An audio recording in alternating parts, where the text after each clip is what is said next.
ಕೇಂದ್ರ ಸರ್ ಕ್ಯಾಂಪೇನಿಗೆ ಬರ್ತಾ ಇಲ್ಲ, ಅವ್ರ ಪ್ರಜಾಕೀಯ ಪಕ್ಷನ ಅವರು ಪ್ರಚಾರ ಮಾಡ್ತಾ ಇಲ್ಲ, ಇನ್ನು ಜನ ಹೇಗೆ ವೋಟ್ ಹಾಕಬೇಕು ಇವರನ್ನು ನಂಬಿ ಅನ್ನೋದು ಅದೊಂದು ದೊಡ್ಡ ಒಂದು ಇದು ಆಗಿಬಿಟ್ಟಿದೆ. ಬಟ್ ನನ್ನ ಪ್ರಕಾರ ಇಲ್ಲಿ ಕೇಳಿ, ಒಂದು ಎಕ್ಸಾಂಪಲ್ ಕೊಡ್ತೀನಿ. ಒಂದು ಜಂಕ್ ಫುಡ್ ಇದೆ, ಇನ್ನೊಂದು ಹೆಲ್ದಿ ಫುಡ್ ಇದೆ. ಜಂಕ್ ಫುಡ್ನ ತುಂಬ ಚೆನ್ನಾಗಿ ಡೆಕೋರೇಷನ್ ಮಾಡಿ ಅದಕ್ಕೆ ಏನೇನು ಬೇಕು ಎಲ್ಲನೂ ಹಾಕಿ ಜನರನ್ನ ಹೇಗೆ ಅಟ್ರ್ಯಾಕ್ಟ್ ಮಾಡಬೇಕು ಆ ಥರ ಎಲ್ಲ ರೆಡಿ ಮಾಡಿ ಇಟ್ಟಿದ್ದಾರೆ. ಇನ್ನೊಂದು ಕಡೆ ಹೆಲ್ದಿ ಫುಡ್ ಇದೆ.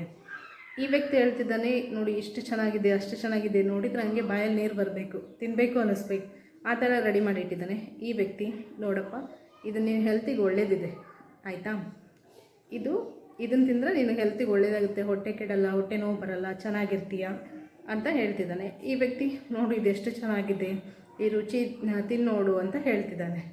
ಇವಾಗ ಎರಡೂ ಆಯ್ಕೆ ನಮ್ಮ ಕೈಯಲ್ಲೇ ಇದೆ.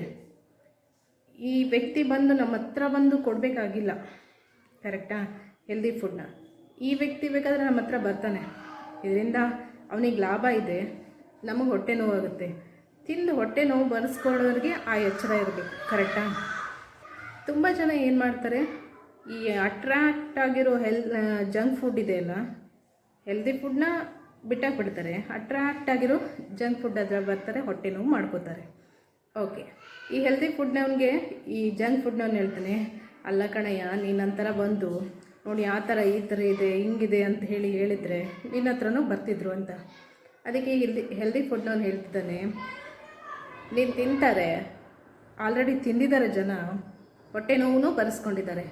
ಆ ಹೊಟ್ಟೆ ನೋವು ಬರೆಸ್ಕೊಂಡರಲ್ಲಿ ಒಬ್ಬನಿಗಾದರೂ ಆ ನೋವಿನ ಅರಿವಿರುತ್ತಲ್ಲ, ಅವನೊಬ್ಬನು ಸಾಕು ನನಗೆ.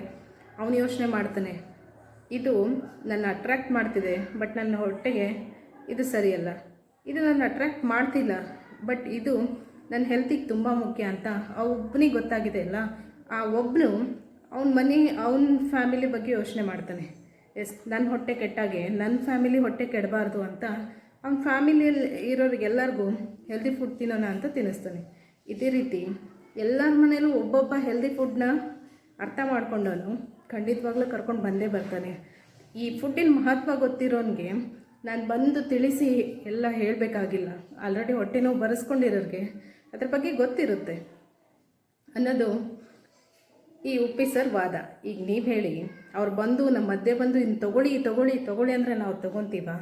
ಅಥವಾ ಇಷ್ಟು ವರ್ಷ ತಿಂದು ಹೊಟ್ಟೆ ನೋವು ಬರೆಸ್ಕೊಂಡಿರೋ ನಮಗೆ ಹೆಲ್ದಿ ಫುಡ್ ಯಾವುದು ಅಂತ ಸರಿಯಾಗಿ ಆಯ್ಕೆ ಮಾಡಿಕೊಂಡು ಇನ್ನೂ ತಿನ್ನೋಕ್ಕೆ ಬರಲ್ಲ ಅಂದರೆ ಏನು ಹೇಳಬೇಕು?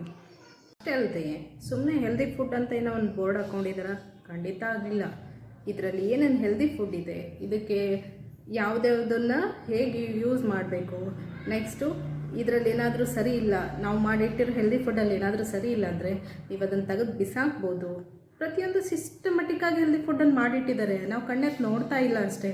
ಒಂದು ಸರಿ ನೋಡಿ, ಇದನ್ನು ಅವ್ರು ಬಂದು ನಮ್ಮ ಮಧ್ಯೆ ಹೇಳಬೇಕಾಗಿಲ್ಲ. ಟೆಕ್ನಾಲಜಿ ಎಷ್ಟೊಂದು ಮುಂದುವರೆದಿದೆ, ಎಲ್ಲರ ಕೈಯಲ್ಲೂ ಮೊಬೈಲ್ ಇದೆ.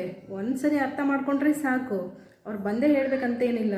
ಅದಕ್ಕೆ ನನಗನ್ಸೋದು, ಈ ಮಾಧ್ಯಮದವ್ರಿಗೆ ಯಾಕೆ ಉಪ್ಪಿ ಸರ್ ಬಂದು ಮಧ್ಯೆ ಎಲ್ಲ ನಿಂತ್ಕೊಂಡು ಏನು ಅವರು ಎಕ್ಸ್ಕ್ಲೂಸಿವ್ ಇದನ್ನು ವಿಡಿಯೋ ಮಾಡಬೇಕಂತಿದ್ದಾರೋ ಏನೋ ಗೊತ್ತಿಲ್ಲ, ನಮ್ಗೆ ಅವಶ್ಯಕತೆ ಇಲ್ಲ. ಅವ್ರ ವಿಚಾರಗಳು ಏನಂತ ಅರ್ಥ ಆಗಿದೆ, ಅವ್ರು ಆಲ್ರೆಡಿ ಒಂದು ಸಿಸ್ಟಮ್ ರೆಡಿ ಮಾಡಿಟ್ಟಿದ್ದಾರೆ, ನಾವು ಅದನ್ನು ಅರ್ಥ ಮಾಡ್ಕೊಳ್ತಿದ್ದೀವಿ, ಇನ್ನೂ ಸ್ವಲ್ಪ ಚೆನ್ನಾಗಿ ಮಾಡ್ಕೋತಿದ್ದಾರೆ. ಖಂಡಿತ ಹೆಲ್ದಿ ಫುಡ್ನ ಆಯ್ಕೆ ಮಾಡ್ಕೊಂಡೇ ಮಾಡ್ಕೋತಾರೆ ಅನ್ನೋದು ನನ್ನ ಅಭಿಪ್ರಾಯ.